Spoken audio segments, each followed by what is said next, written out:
dialed your operator. Have no fear, fellow citizens. The Mediator is here. Good morning and welcome to this week's edition of The Mediator with me, your host, Brian West, here to give you the top 8 headlines and developing news stories that made in this week. Now, as usual, I'll give you the top 8 local headlines and developing news stories that made in first, followed by a movie clip, a skit, a trailer, or something that's going on in the community, or maybe some pictures. And then I'll give you the top 8 international headlines and developing news stories that made in, folks. So let's waste no time. Welcome to March, folks. Let's get to it. Story number 1. Performing Arts Center in Girard. That's the goal, at least. The city of Girard looks to move into the performing arts business with the old Wellman Theater at 29 West Liberty Street. The property is worth $72,900 according to local reports. Now, the community is considering using the building for community use for theater and youth groups. According to the headline, the inspiration seems to be coming from the Robbins Theater in Warren. This story is still developing. That's why story number 1 made it this week. Story number 2. 3 new officers in Boardman. According to the Vindicator, Boardman now has 59 full-time officers with the goal of reaching 63. 3 new officers have been sworn in, making the department just a few officers shy of the goal. Gerard Sutton, Dante Romano, and Ryan Mashburn were all added to the ranks. Now the question is about diversity. That's the next challenge for Boardman Police Department. That's why story number 2 made it this week. Story number 3. Local people are getting desperate. I bet you're wondering how. Why do people rob stores? That's a question. There are many reasons, folks, and one is desperation, and some is just plain old, just petty theft.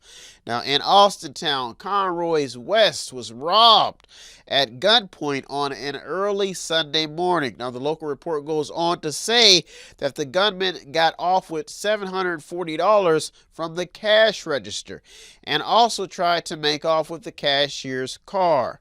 The Dollar General on the east side of Youngstown also made headlines after being robbed. The current conditions of the economy is what got this story in, showing that local people could be getting desperate. Story number 4. New firefighters lawsuit in Youngstown. On February 27th, firefighters hit the headlines with a lawsuit report.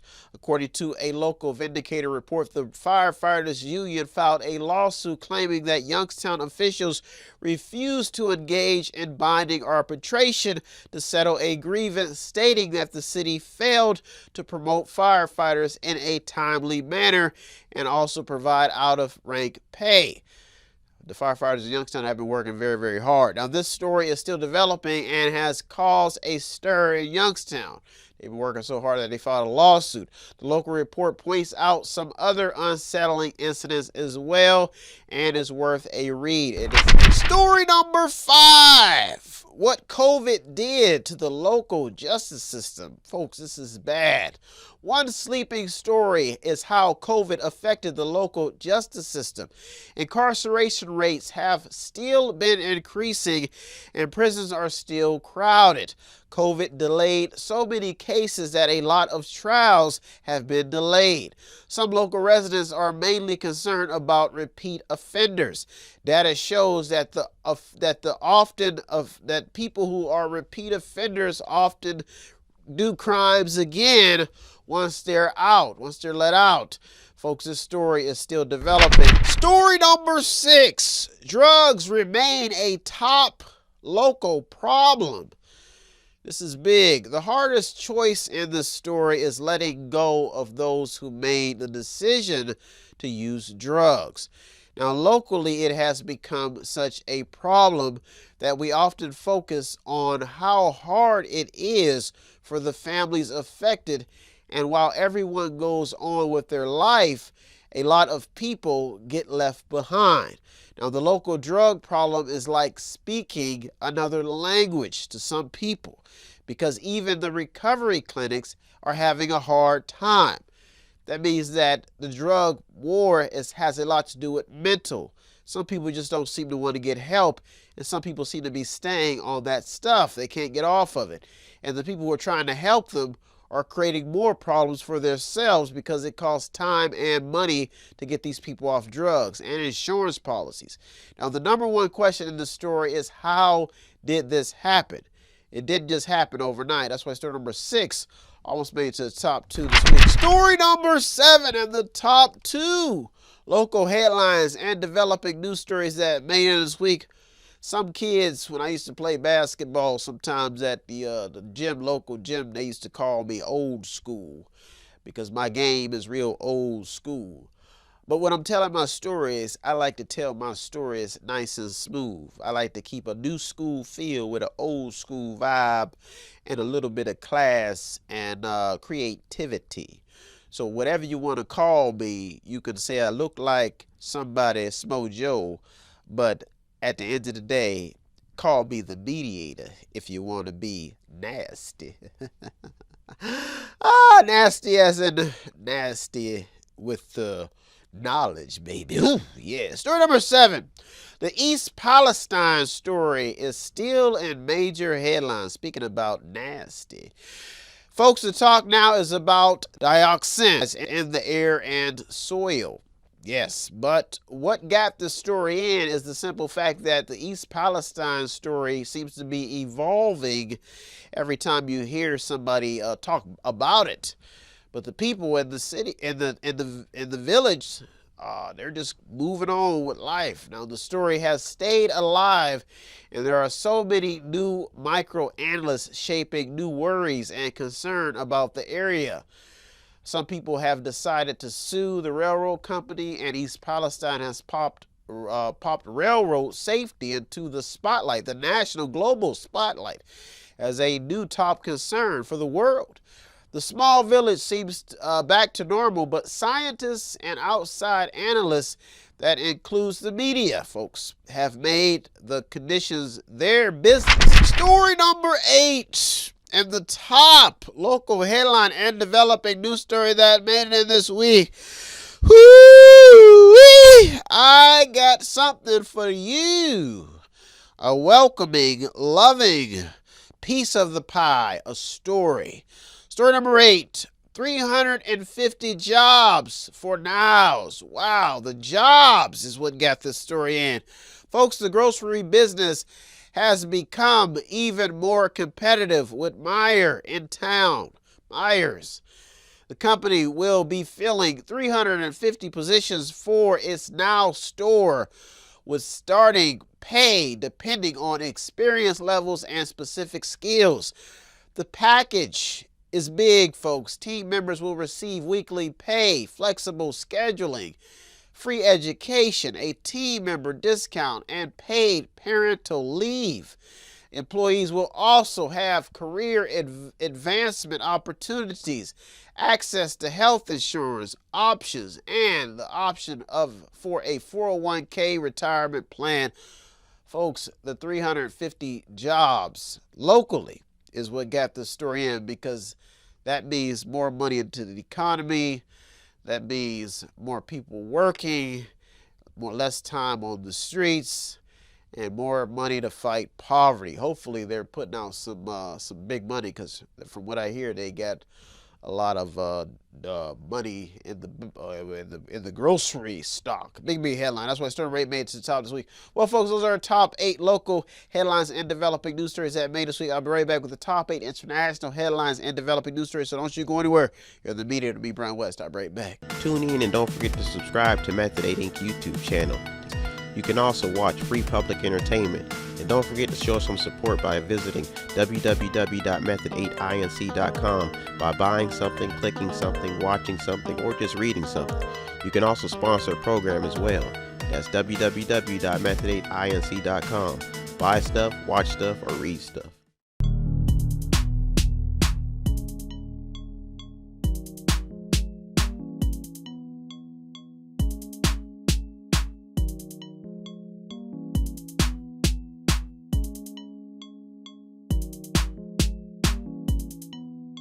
Welcome back. Welcome back. Now it's time to get to the top 8 international headlines and developing news stories that made it this week, folks.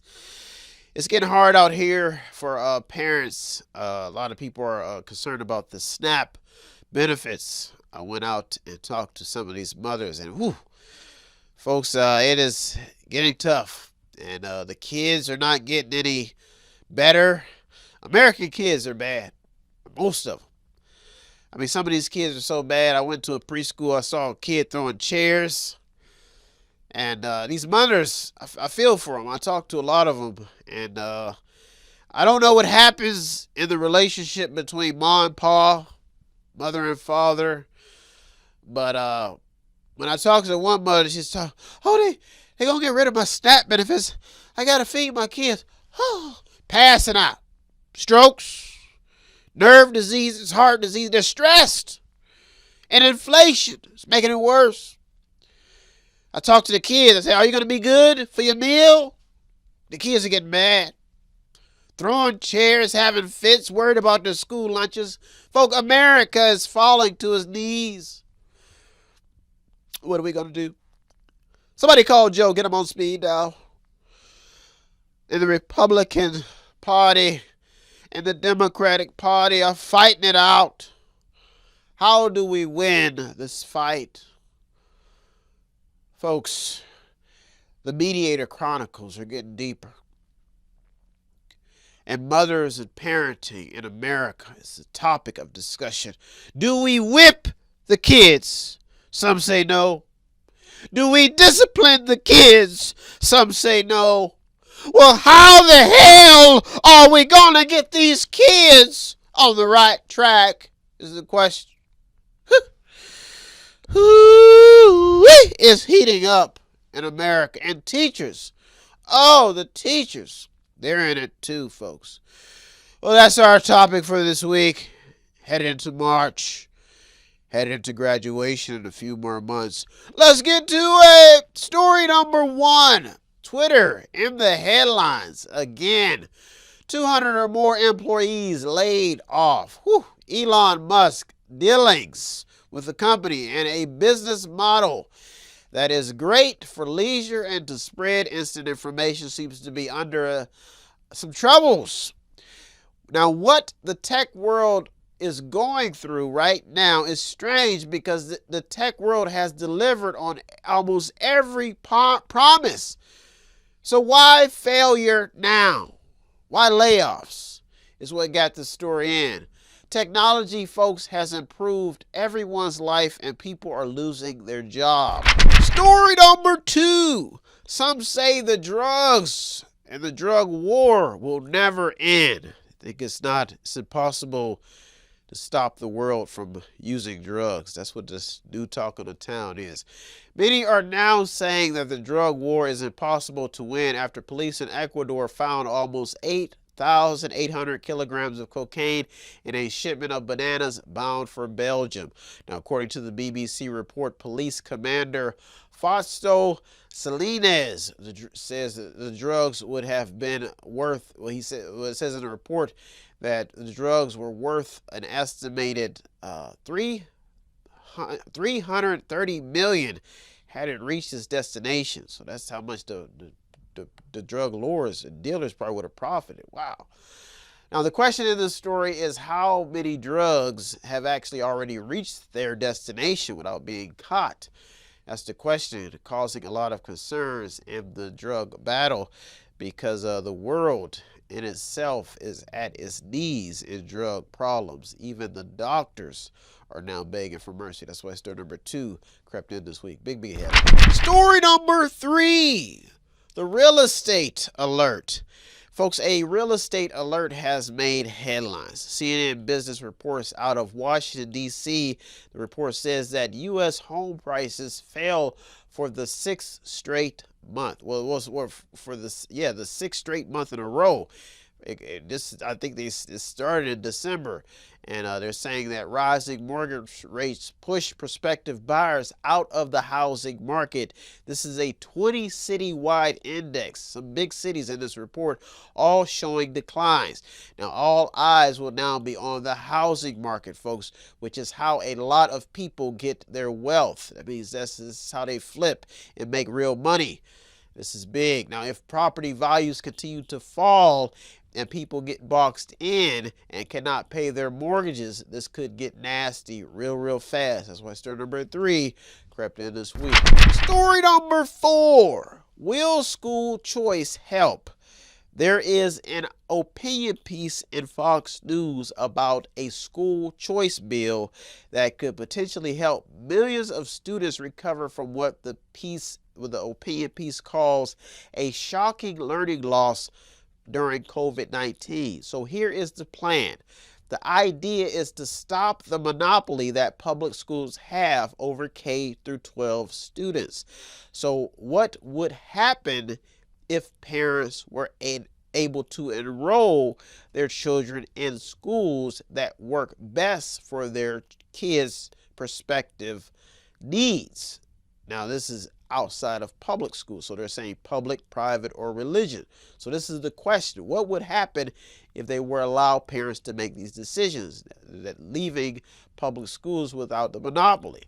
Now, the piece by Luke Messer and Peter Murphy goes on. These are Fox News analysts. It goes on to say that this will bring new accountability, higher academic performance, better outcomes, and necessary competition. This is what the opinion piece is saying they believe will happen. Now, it goes on to say that numerous studies have demonstrated such results. So they even backed it up with studies. Now, if this is the bandage that will heal the damage and loss of time brought on by COVID, that remains the question, folks. And that's why this story number 4 made in this week. Well, folks, those are our top 4 international headlines and developing news stories that made this week. I'll be right back with the top 4. So don't you go anywhere. You're in the media with me, Brian West. I'll be right back. If you want to check out the stories that almost made it in or did make it in, go to our Twitter feed on our website. Check out everything. All of the sources are there. Go to the website. It's method8inc.com. Method8inc.com, where you can buy something, click on something, watch something, read something, or just sponsor a program. Welcome back. And now it's time to get to the top 4 international headlines and developing news stories that made it this week.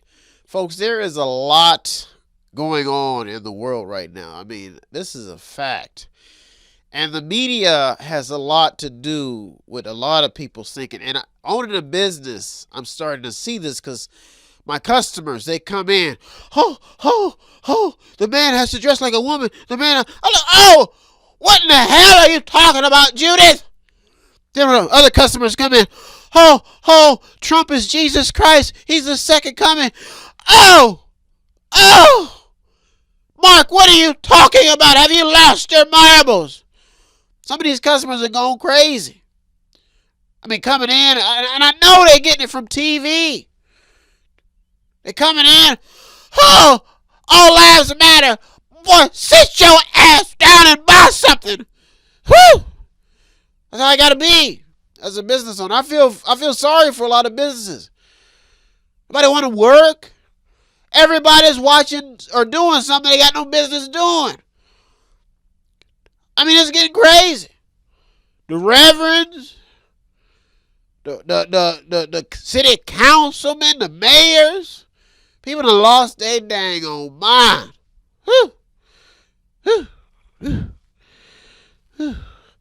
Well, I'm glad I can still come in here. I'm trying to keep my sanity. But every day is a new challenge. And there is so many different methods to live by in America. And right now, I'm starting to get a little bit concerned about the mental factor. Well, I'm going to keep this train moving as long as I can. Choo, choo, choo, choo, choo, choo, choo, choo, choo, choo, choo, choo. Let's just hope that we don't fall off the tracks. Let's hope we ease through the city in safety and sanity.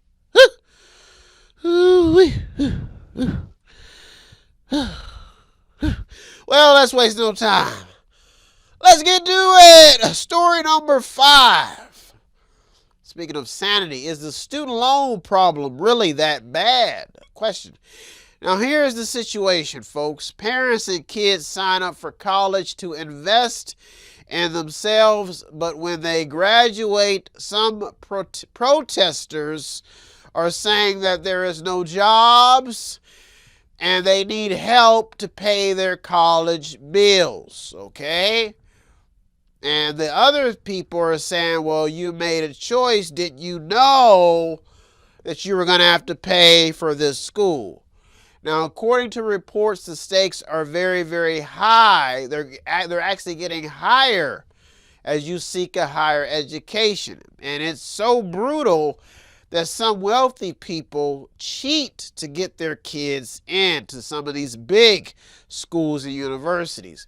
Folks, the competition is also high and the demand is great. So now, debt is the central topic and student loan forgiveness is the case that a lot of these people who are protesting are making.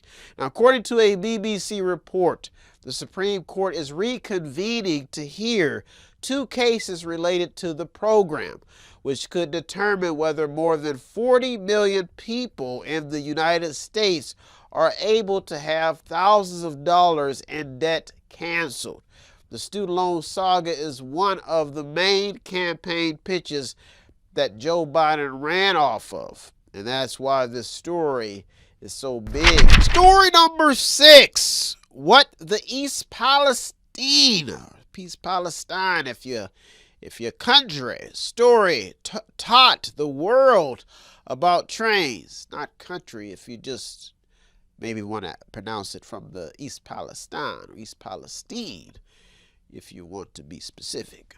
Most reports say that East Palestine, the train derailment, could have been prevented. That's what they're saying now. Now, according to an article in the USA Today, experts are saying that trains are becoming less safe. The report goes on to explain why the East Palestine story is so important. Now, one talking point in the report mentioned profits over people, but on a bigger scale. Now, any slowdown, this is on a bigger scale. I want to let you know that any slowdown in America, especially American logistics, could provide another void for something or someone else to fill. So that means that if somebody else can't do it, the competition will move in, sometimes even other countries. Now, there are so many talking points in this story: safety, business, and even policy.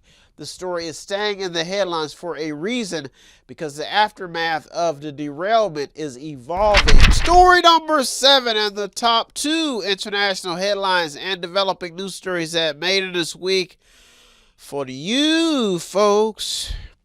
I was born by the river in a little tent. And oh, just like the river, I've been telling stories ever since. It's been a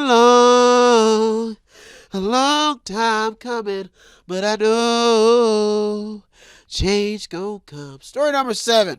Yes, it will. Recession concerns continue. Folks, CNN reports that consumers felt much worse about the economy in February. Now, the main talking point in the article had everything to do with rising interest rates and concerns about a potential recession. Now, what's interesting about this report is the fact that 517,000 positions were added in January. What's fueling the report is the fact that expectations for where jobs, income, and business conditions are headed over the next 6 months they all fell sharply in February, according to the report. Now, this is the latest, or the lowest reading since July of 2022. This is causing a lot of recession fears and a bleak economic outlook. That's why story number 7 crept in this week. Big headline. Story number 8, and the top international headline and developing news story that made it this week. I can do it. I can dig it. I can do it. I can dig it. I can do it. Yeah, I can do it. Story number 8, I can do it, and you can too. Now, twerk. Yeah, story number 8. How big, folks, is the Russian-Ukraine story? This is a big story. This is a big story right now. This story could cause drafts, war, all types of stuff. Big stuff. Now, tensions around the world are getting tight, folks, and the Russia-Ukraine story is the main reason. Now, all eyes are on this story because if tensions keep escalating, this could be bad. The USA Today, the story is saying, it's talking nuclear warfare, China arming Russia, and fears of a new Cold War on the rise. Now, this is what the main headline reads. Now, the biggest concern is that Russian President Vladimir Putin announced Tuesday that he is suspending Moscow's participation in the New START, that's S-T-A-R-T, which is the last remaining nuclear arms reduction deal between the United States and Russia. Now, according to the USA Today report, the deal limits the number of long-range nuclear warheads that Russia and the United States can have. Now, this includes the ones that can reach the United States in about 30 minutes. Now, according to the Federation of American Scientists, the U.S. and Russian nuclear arsenals could double in size. That means that all hell could break loose at the snap of at the call for the order. Now, that's why order from the person telling the person to press the button. Now, that's why this could be the most important story at the moment, and really keeping the eye on the markets and whatever Russia and China or these deals or whatever is going on. And the chess pieces are moving. That's why story number 8 made it to the top this week and beat out all other stories, because right now, even some people in Washington, D.C. are saying this is a big headline. Well, folks, those are our top 8 local and international headlines and developing news stories that made it this week. I would just like to say, let's pray for a second that Vladimir Putin will somehow find a God instead of Satan and not choose war but peace. Well, folks, I hope you got something out of today's program. I always get something out of doing the research. As usual, I'd like to thank all the news outlets, the journalists, the media, the people on the front lines. You deserve all the credit. I'm just the media, the man in the middle, navigating the news just for you to keep everybody informed. If you want to show some support here at Method 8, it does not take much. All you have to do is visit the website on the screen, buy something, click on something, watch something, read something, or just sponsor a program. Well, folks, I am out of here. I'll be back next week looking through over 200 or more stories just to keep you informed. I'm out here. Thank you for tuning to the Mediator this week with me, Brian West. Peace. If you need help, then dial your operator. Have no fear, fellow citizens. The Mediator is here.